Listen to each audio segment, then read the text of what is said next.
Ansuran ni tak semuanya haram, tuan-tuan. Yang kena faham, saya akan cerita ni. Jadi, kalau bayar ansuran, boleh bayar dalam masa sebulan, contohnya, setiap, patutnya tadi 2,000 kan, cash tadi kan. Jadi, kalau bayaran ansuran, katalah, dalam masa 3 bulan, iaitulah 800. Jadi, 2,400. Betul kan? Matematik, 2,400. 8 kali 3, 24. Jadi 2,400. Jadi kalau bayar tunai tadi 2,000. Kalau bayar ansuran setiap 3 bulan 2,400. Boleh tak boleh? Jadi kita akan insyaAllah kita akan sambung lagi jawapan ni. Jangan ke mana-mana tuan-tuan dan perempuan. Kita akan sambung jawapan tadi sebentar lagi. TV9, terima kasih tuan-tuan dan perempuan kerana masih lagi setia bersama-sama TV9 dekat di hati dan di rancangan Tanyalah Ustaz. Jadi kita sambung soalan yang sebelum saya habiskan jawapannya tadi berkenaan dengan jualan dengan 2 skim. Skim tunai RM2,000, skim tangguhan ataupun bayaran ansuran dalam masa 3 bulan 800 bersamaan 2,400. Maka adakah dibenarkan dalam Islam? Jawapannya dibenarkan dalam Islam dengan syarat semasa akad persetujuan pembeli itu beli, dia mesti tentukan mana satu dia nak. Dia nak yang ansuran atau yang tunai. Dia tak boleh kata saya setuju beli tapi saya belum buat keputusan untuk mana satu nak. Tak boleh, sebab dia akan jatuh dalam pengharaman yang disebutkan dalam sebuah hadis sallallahu alaihi wasallam. Nahan Nabi sallallahu alaihi wasallam an bai'atani fi bai'ah. Yang mana Nabi SAW melarang 2 transaksi jual beli dalam satu. Jadi para ulama bincang panjang tentang apakah dia ta'arif 2 jual beli dalam satu. Maka perbincangan ni ada dirumuskan, ada dikompilasi, apa nama tu, compilation, dikomplikasi, dihimpunkan oleh Profesor Dr. Nazih Hamad dalam kitabnya Qadaya Fiqhiyah Mu'asarah, dan juga Profesor Dr. Muhyiddin Ali Quradari dalam Buhuth Iqtisadiyah Islamiyah Mu'asarah. Jadi kesimpulannya, kalau pembelian itu dia tak ditentukan pada pembelian itu tak tentu mana satu dia nak, ketika itu haram. Jadi itu jenis pertama. Ada jenis ansuran yang kedua tau. Begini. Tadi saya bicara contohnya, kalau dalam masa 3 bulan 800. Kalau nak bayar 5 bulan pun boleh. Katalah gitu. Kalau 3 bulan 800. Kalau nak 5 bulan 900. Kalau nak 6 bulan 1,000. Contohnya begitulah. Dia ada package, ada skim yang pelbagai. Jadi ketika itu pun masih harus lagi pada penawaran. Maknanya sebagai penjual saya boleh buat begitu. Tapi dengan syarat pembeli itu masa dia setuju, dia tak boleh mana kata saya tengoklah, kalau saya rasa saya mampu, saya selesai dalam 3 bulan. Kalau tak mampu, saya ambil 4 bulan lah. Kalau tak mampu, saya ambil 5 bulan lah. Tak boleh. Itu haram dan jatuh dalam hadis yang kita bincang tadi tu. Demikian menurut sepakat para ulama kontemporari. Tapi kalaulah dia setuju, maknanya saya kata saya pilih 5 bulan lah. 5 bulan. Maka 5 bulan lah yang akan termeterai dalam akad ketika itu. Itu harus hukumnya. Habis. Itulah jawapan saya untuk soalannya. Baik, kemudian soalan yang kedua iaitulah soalan berkenaan ASB. ASB ni telah pun difatwakan oleh Majlis Fatwa Kebangsaan sebagai harus. Jadi orang awam di Malaysia ni kalau mereka nak melibatkan diri dalam ASB, maka Majlis Fatwa telah pun mengeluarkan fatwa, maka apa lagi untuk kita bincangkan, Tapi kalau masih lagi tuan-tuan dan perempuan inginkan second view, second thought ataupun perbincangan yang lebih ilmiah dan perbincangan lagi macam mana nak memperbaikinya, maka panjanglah tuan-tuan dan puan-puan. Boleh rujuk dalam laman web saya insya-Allah, www.zaharuddin.net. Ada perbincangan tentang perkara tersebut dengan membawakan pelbagai pandangan-pandangan yang lain. Baik, habis tentang ASB. Baik, sekarang kita teruskan kepada perbincangan kita di peringkat awal tadi berkenaan dengan seluruh akad adalah harus kecuali yang ada dalil tentang pengharaman. Tapi ingat, dalam bab keuangan ni sebab framework, saya tak tahu dalam bahasa Malaysia apa framework, tuan-tuan dan puan-puan, framework yang ekonomi kita ni adalah didasari oleh konvensional. Hatta duit kertas yang kita pegang itu pun sebenarnya diasaskan oleh konvensional punya mindset. Maka kerana itu hampir semuanya benda perkara ni semuanya ada permasalahan dari sudut hukum fiqh. ya, maka duit kertas tu kita boleh gunakan hanya kerana maslahah, hanya kerana hajiat disebut dalam istilah fiqah, ya, istilah fiqahnya hajiat, yang mana kita keperluan. Sebab kita tak ada duit emas sekarang ni, kita tak ada duit perak, kita terpaksa guna duit kertas walaupun tidak disandarkan kepada emas dan perak, ya. Lalu oleh kerana keharusan itu adalah kerana hajiat, maka kita hari ini kita kena kontrol. Kerana dia benda yang diharuskan kerana hajiat, kita tak boleh sewenang-wenangnya mengambil untung daripada segala sesuatu. Sebab apa? Sebab kita dah tahu tadi, framework ekonomi dunia, kewangan dunia adalah konvensional. Maka hampir semua instrumen dilahirkan oleh framework ini adalah lahir daripada instrumen riba. Ya? Jadi oleh kerana itu, untuk kita terus mengatakan semua perniagaan, semua jenis instrumen di perbankan adalah halal kecuali ada dalil mengharuskan, kecuali ada dalil yang mengharamkan, maka di situ ada kurang ada perbincangan di kalangan ulama. Baik, ada soal, ada pemanggil lagi, silakan.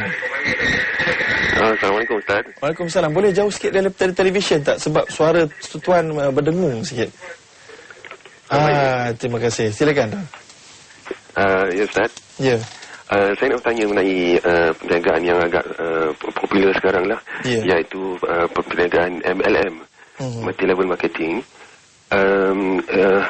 Apakah terdapat MLM yang halal daripada segi syarak, dan apakah syarat-syaratnya? Itu soalannya saya. Okay, terima kasih. Okey, sama. Baik, multi-level marketing ni satu perkara yang baru. Macam saya sebutkan tadi, framework dunia ni, framework keuangan dunia, hampir semuanya didasari oleh pemikiran orang-orang yang nak untung tanpa memikir hukum, tuan-tuan. Bank-bank semua sekali, yang awal-awal dulu, semua yang dibuat instrumen ni, maksudnya dia punya produk-produk dia, semua bukan secara Islam. Maka untuk kita katakan harus semuanya, tak mudah. Lalu kita memerlukan kepada pakar-pakar untuk tolong semak. Jadi demikian juga dengan multi-level marketing. Multi-level marketing lahir daripada siapa? Daripada zaman Rasulullah ke? Tidak. Maka kita tahu bahawa multi-level marketing perniagaan, walaupun bukan di zaman Nabi tak ada, kita mestinya tak boleh. Tapi persoalan kita hari ini, multi-level marketing yang ada di pasaran hari ini, siapakah bos-bos mereka? Sudah tentu kebanyakannya bukan Islam. Maka kebanyakan mereka tidak memberikan penekanan kepada hukum, tidak memberikan penekanan kepada hukum. Ya, memang ada sebahagian besarnya mereka berikan insentif kepada ahli-ahlinya di kalangannya orang Islam untuk pergi umrah, tapi itu tidak menjadikan dia halal. Itu tidak menjadikan dia halal. Yang menjadikan dia halal, yang pertama-tamanya, dia mesti melantik pegawai-pegawai dan penasihat-penasihat syariah yang berwibawa, bukan yang pak turut, yang berwibawa, mempunyai ilmu fiqh muamalat, usul fiqh yang diketahui. Maka mereka ini akan menyemak akad-akad yang digunakan, lalu mereka mengesahkan. Sekali mereka mengesahkan, tuan-tuan dan puan-puan, sebagai orang awam, kita tidak mempunyai semua ilmu. Sebagai manusia, kita tidak mempunyai semua ilmu. Lalu kita dibenarkan untuk bergantung kepada pengesahan majlis syariah multi-level marketing tersebut. Sebab disebutkan oleh Allah SWT, fas'alu ahla dzikri in kuntum la ta'lamun. Tanyalah kepada orang tahu, orang kalau kamu tak tahu, Allah kata. Lalu kalau dah ada majlis syariah multi level ni, maknanya kita dah jalankan tanggungjawab yang Allah arahkan kepada kita, iaitulah kita dah tanya kepada orang yang tahu. Lalu ketika itu, tanggungjawab tuan-tuan dan perempuan yang terlibat dalam multi level marketing adalah untuk push, adalah untuk desak majikan tuan-tuan dan perempuan untuk melantik pegawai syariah, majlis syariah untuk semak. Kalau tidak, setiap tuan-tuan dan perempuan, setiap kita, setiap peserta, setiap ahli bertanggungjawab atas apa yang mereka lakukan. Jadi, mana-mana multi-level marketing yang ada penasihat syariah, boleh sertai. Itu jawapan saya. Silakan, ada lagi pemanggil ni. Silakan. Assalamualaikum Ustaz. Waalaikumsalam warahmatullahi. Saya Haji Said daripada Ustaz. Haji Said daripada? Al-Ustaz. Al-Ustaz. Ya, menyimak ni mana hari dia tak boleh kan? Okey, silakan. Saya nak soalan sikit je. Silakan. Pendek ya. Bayang umi seluruh riba. Saya nak miskin tu ya. Kemudian kita tengok jualan lah ni, banyak kan kita tengok macam jual ikan, jual apa, jual tayan, jual apa ni. Macam kena tu, adakah semacam riba dia kata tu? Itulah. Assalamualaikum. Okey, waalaikumsalam warahmatullahi. Jadi Tuan Said kita bertanya tentang innamal bai'u mithlur riba. Tuan Said, apa nama? Ini Allah SWT yang sebut dalam Quran, tapi Allah SWT menyebutnya dengan merujuk kepada perkataan orang-orang munafik dan orang-orang kafir Quraisy pada zaman itu. Ya, jadi mereka lah yang menuduh jual beli sama dengan riba. Maka kita hari ini kita jawab. Ya, kita jawab bahawa jual beli berbeza dengan riba. Jadi jual beli ikan tak sama dengan riba. Riba dia ada dua jenis, riba dalam pinjaman dan riba dalam jual beli. Riba dalam jual beli pun ada, bukan dalam pinjaman saja. Riba dalam jual beli ni saya belum sempat lagi nak cerita oleh tuan-tuan, ya. Tapi saya akan cerita insya-Allah dari masa ke semasa, dari semasa ke semasa, ya. Jadi Imam Abu Zahrah, dalam kitabnya Riba Tanzimun Iqtisadi menguraikan. Begitu juga dengan Syah Waliullah Ad-Dihlawi dalam kitabnya Hujjatullahil Balighah menjelaskan perbezaan di antara jual beli dengan riba dengan cukup terang sekali. Jadi yang kita dah sebutkan semalam, kita dah sebutkan sikit tuan-tuan dan puan-puan, ya. Iaitulah jual beli ni tak sama dengan riba kerana jual beli kita beli barang dengan modal 100, kita jual harga 180. Maka kita beli ikan dengan harga 100, kita jual dengan harga yang totalnya 180. Jadi duit tu bertambah. Itu memang namanya riba. Riba dari sudut istilah bahasa, disebut bahasa, iaitulah duit 100 jadi 180, iaitulah pertambahan. Riba dari bahasa Arab artinya tambah. Itu tambah, tapi itu bukan tambah yang haram, itu tambah yang halal. Sebab apa? Sebab kita beli ikan tu, kita menanggung liability. Tahu liability? Liability menanggung risiko ke atas ikan tu. Kalau tak jual, kita lah rugi. Maka kerana kita menanggung risiko tersebut, kita layak untuk mendapat keuntungan. Kata Nabi SAW dalam sebuah hadis, Al-kharaju bil-dhaman. Hadis yang hasan disebutkan oleh Albani dan lain-lain. Demikian juga kaedah fiqh yang sangat popular, al-ghunmu bil-ghurmu. Al-ghunmu bil-ghurmi. Jadi iaitulah no risk, no pain, no gain. Itu terjemahan mudahnya. No pain, no gain. Tak ada tanggung risiko, kita tidak akan boleh untuk mendapat keuntungan, kata Islam. Sebab apa? Bukanlah Islam tu suruh kita menanggung risiko, tak tutup pasal. Tapi kerana kalau kita membuang beberapa jenis risiko daripada diri kita dalam jual beli, maka kita menanggungkan orang lain dengan risiko. Maka ketika itu kita telah menzalimi orang lain. Jadi kesimpulan dalam jual ikan tadi tu halal walaupun duit tu bertambah, kerana dia bertambah melalui akad jual beli dan bukan bertambah melalui pinjam. Kerana duit tidak melahirkan duit, tapi duit melahirkan aset, aset dijual lahirkan satu duit yang lain, barulah halal. Jadi ada lagi pemanggil. Silakan. Assalamualaikum Ustaz. Waalaikumsalam warahmatullahi. Saya Cik Said daripada Sungai Petani. Siapa dia tadi? Mat Said Masri daripada Sungai Petani. Mat Said daripada Sungai Petani. Ya. Saya nak tanya Ustaz mengenai peratus keuntungan jual beli. Jadi setelah apa kos-kos kita, jadi berapa peratuskah yang sepatutnya tidak yang dikira riba? Itu saja Ustaz. Baik. Jadi soalan ni pun semalam kita dah sentuh sebenarnya. Peratus soalan daripada Tuan Mat Said kita, berapakah peratus keuntungan yang diharuskan untuk kita ambil? Jawapannya, tidak ada peratusan. Tidak ada peratusan dalam jual beli yang dikatakan riba. Ini ada orang salah faham. Sebab ada orang bawakan satu ayat Quran. Dia kata, La ta'kulu riba adha'afan mudha'afah. Allah SWT sebut dalam Quran kan. Jangan kamu makan riba berganda-ganda. Maka ada orang tersalah faham ayat ini. Mereka kata, kalau kita jual dengan harga berganda pada modal, riba. Oh salah tuan-tuan. Salah, totally wrong. Ayat ni sebut, jangan makan riba berganda-ganda. Jual beli bukan riba. Kan Allah dah kata, wa ahallallahu al-bai'a wa harrama riba. Maka jual beli halal, riba adalah haram. Maka keuntungan ini adalah halal selagi mana saya sebut tadi dah, selagi mana harga pasaran. Mana dalilnya? Dalilnya adalah hadis Nabi SAW, yang mana Nabi SAW pernah diminta oleh para sahabat untuk menetapkan harga, dan Nabi SAW enggan dan menyerahkan harga kepada pasaran. Jadi insyaAllah kita urai lagi selepas ini tentang hadis tersebut. Jangan ke mana-mana tuan-tuan dan puan-puan. Alhamdulillah, kita kembali lagi di rancangan Tanyalah Ustaz di TV9. Terima kasih sekali lagi kerana masih lagi bersama-sama dengan kami di TV9 dekat hati. Baik, jadi kita sambung jawapan tadi yang hadis tentang Rasulullah SAW menetapkan harga adalah pada pasaran, bukan peratus-peratusannya. Jadi tuan-tuan dan puan-puan, kalau nak dapatkan hadis ini dan perbincangannya, ada dalam buku saya yang ada di pasaran. Boleh jumpa di MPH, ya, bookstore dan sebagainya, Wang Anda dan Islam. Jadi kalau buka dalam halaman 12, ada saya sertakan hadis ini, yang mana Nabi SAW diminta oleh para sahabat untuk menetapkan harga ya, supaya tak ikut ke pasaran lah. Jadi Nabi SAW kata, innallaha huwal mus'ir al-qabid ar-raziq wa inni la arju an alqallah wa laysa ahadun minkum yutalibuni bimazlamatin fi damin wala mal. Ya, yang mana hadis ini ada riwayat Abu Daud dan At-Tirmizi dan sahih menurut Imam Ibn Hajar, Ibn Hibban dan Albani. Baik, jadi ertinya iaitulah apabila sahabat-sahabat Nabi minta Nabi untuk tetapkan harga, buat harga ceiling, harga ceiling, maka Nabi SAW enggan. Nabi kata Allah SWT lah yang menetapkan harga, Allah lah yang menahan harga, Allah lah yang memberi rezeki. Maka Nabi kata aku tidak mahu di akhirat kelak aku dituntut kerana berlaku kezaliman kepada peniaga. Jadi kita ingat, kita kadang-kadang kita terlampau emosional, kita merasakan kita dizalimi sebagai pengguna. Tapi jangan lupa Islam menjaga pengguna dan peniaga. Jadi kita tak sedar peniaga dizalimi. Jadi Islam tak boleh zalim kepada peniaga dan pengguna.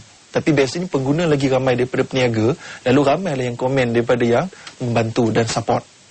Jadi kita kena hati-hati dalam bab ini. Maka kesimpulan kepada soalan tadi, iaitulah apakah dia peratusan yang paling tinggi yang diharuskan oleh Islam? Tidak ada peratusan. Peratusannya adalah macam hadis tadi, harga pasaran.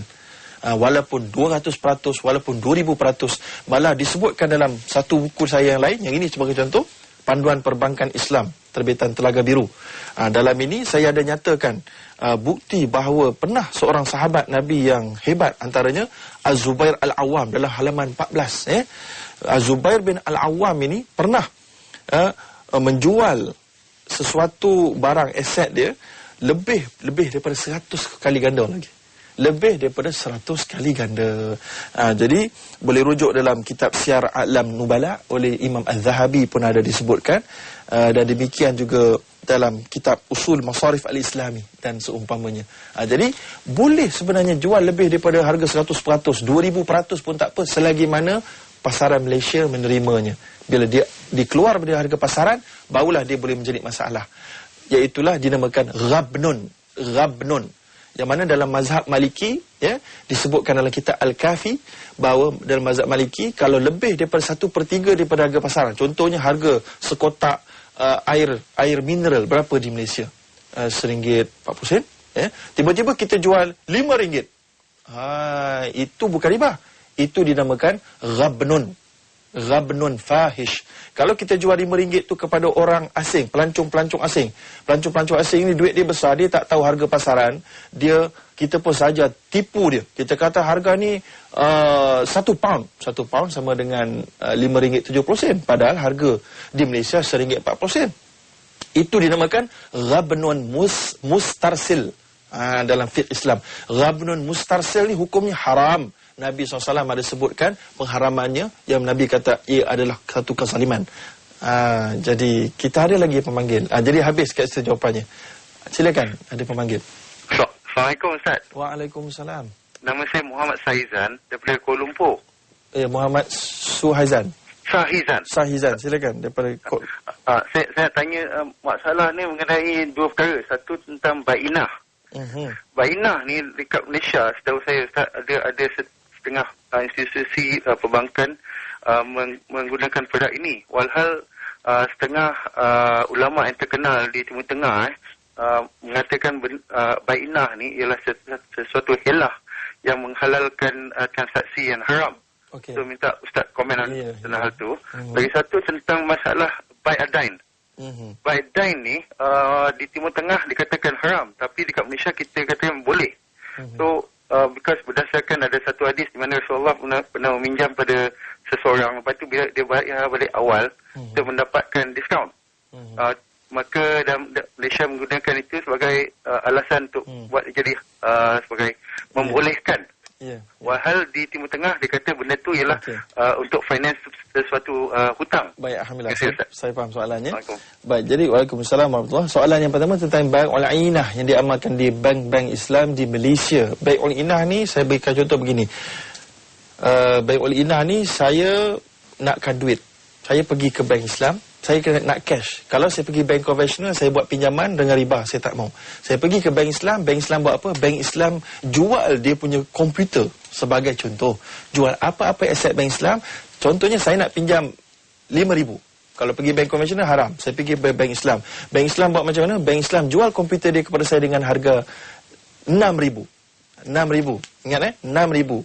Saya nak 5,000 je. Tapi bank Islam jual komputer kepada saya pula dengan harga 6,000 dengan bayaran tangguh. Maknanya saya akan bayar 6,000 tu dalam masa 2 tahun sebagai contoh. Kemudian selepas saya beli komputer daripada bank, saya tak nak komputer, saya nak duit cash tadi. Maka apa saya buat? Saya jual pula pada bank. Saya jual balik pada bank dengan harga 5,000 cash. Maka bank pun bayarlah kepada saya secara tunai. Maka dapatlah saya cash. Bukankah begitu? Ya, bank akan dapat balik aset dia. Maka bank akan dapat apa? Dalam masa 2 tahun bank akan dapat 6,000. Maka dapatlah bank untung 1,000. Itulah bai'ul inah. Tuan-tuan dan puan rasa macam mana? Jual beli itu okey tak? Jadi itulah jual beli yang diharuskan oleh para ulama di Malaysia dan ulama mazhab Syafi'i. Ulama mazhab Syafi'i mengharuskan kerana mereka mengatakan dua transaksi itu adalah berbeza. Dia mestilah diasingkan. Satu jual beli habis tamat. Dua jual beli yang kedua masuk. Jadi cukup rukun, cukup syarat, semua cukup. Maka oleh kerana itu apa salahnya? Tidak ada masalah. Dalam sebahagian ulama mazhab Syafi'i mengatakan demikian dan dipegang oleh kebanyakan ulama-ulama di Malaysia dan di majlis syariah di perbankan Islam di Malaysia. Adapun majlis ulama di Timur Tengah kebanyakannya tidak menerima cara tersebut kerana mereka mengatakan helah riba. Maka untuk lanjut tuan-tuan, kedua-dua kumpulan ulama mempunyai hujah dan juga dalil. Ya, dan dalil dan hujah panjang, boleh rujuk dalam buku saya ini, Panduan Perbankan Islam. Ini ada saya sebutkan tentang bai'ul inah dalam halaman ke-26 dengan gambar rajah sekali tuan-tuan dan dengan dalil-dalil dan dengan perbincangan dalil secara ringkas, taklah begitu panjang lebar untuk orang-orang yang specialize dalam bidang fiqh muamalat. Cukup untuk orang awam faham, oh begini rupanya apa yang berlaku dan seumpamanya. Jadi boleh rujuk kat sini. Demikian juga dengan bai'ul dain. Bai'ul dain ni adalah jual hutang. Kalau saya nak terangkan dalam masa yang pendek ni memang tak sempat lah tuan-tuan. Jual hutang ni dia teknikal sikit. Sebab dia ada jual hutang kepada orang yang berhutang dan jual hutang yang berdiskaun, jual hutang yang tidak diskaun. Banyak kena faham ni. Sebab kalau nak faham jual hutang ni sebab apa tak boleh nak kena faham riba al-buyuk. Riba al-buyuk kita tak sempat cerita lagi ni tuan-tuan. Tak dan cerita ni. Jadi kalau nak dapat juga beberapa maklumat tambahan secara cepat, boleh terus ke laman web saya di www.zaharuddin.net. Ada di televisyen tu insya-Allah, ya. Boleh sama-sama lawat di sana dan cuba cari, sebab ada search itu boleh cari tentang perkara-perkara tersebut. Jadi itulah jawapan yang saya berikan kerana dia agak teknikal dan masa kita tidak begitu mengizinkan. Baik, jadi kesimpulan kita pada hari ini, kita sama-sama dapat bincang tentang seluruh akad adalah halal. Patutnya seluruh perkara halal kecuali ada dalil yang mengharamkan. Tapi untuk perkara-perkara yang instrumen kewangan yang moden, perbankan, multi level dan seumpamanya, dia perlu disemak kembali kerana semuanya basicnya adalah datang daripada yang riba dan perkiraan-perkiraan untung tanpa memikirkan tentang hukum hakam syariah. Lalu dia boleh langgar hukum gharar, dia boleh langgar hukum maisir iaitulah judi, dia boleh langgar hukum riba, dia boleh langgar hukum ghabnun, dia boleh langgar hukum macam-macam. Jadi sebab itulah kita perlukan kepada orang pakar untuk duduk dan semak. Jadi insya-Allah kita harapkan kita mampu lagi untuk sama-sama besok insya-Allah kita akan sambung lagi tentang beberapa perkara tentang forex trading dan seumpamanya insya-Allah. Jadi sama-sama kita tamatkan kita punya majlis ilmu pada pagi ini dengan sama-sama kita berdoa kepada Allah Subhanahu wa taala agar memberikan rahmat kepada kita. Auzubillahi minasyaitonirrajim. Bismillahirrahmanirrahim. Alhamdulillahirabbil alamin wassalatu wassalamu ala asyrafil anbiya wal mursalin wa ala alihi washabihi ajmain.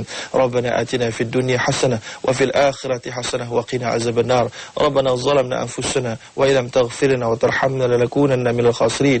Rabbana la tada'na dhanban illa ghafartah wa la hamman illa farajtah wa la daynan illa qadaytah wa la mazluman illa nasartah wa la aiban illa satartah wa la maridan illa shafaitah wa la hajatan min hawaij dunya wal akhirah illa qadaytah ya laka ridha wa lana fiha salahu ya arhamar rahimin. Wa sallallahu ala sayyidina Muhammad wa ala alihi washabihi ajmain. Wassalamualaikum warahmatullahi wabarakatuh. Sama-sama kita jumpa besok insya-Allah.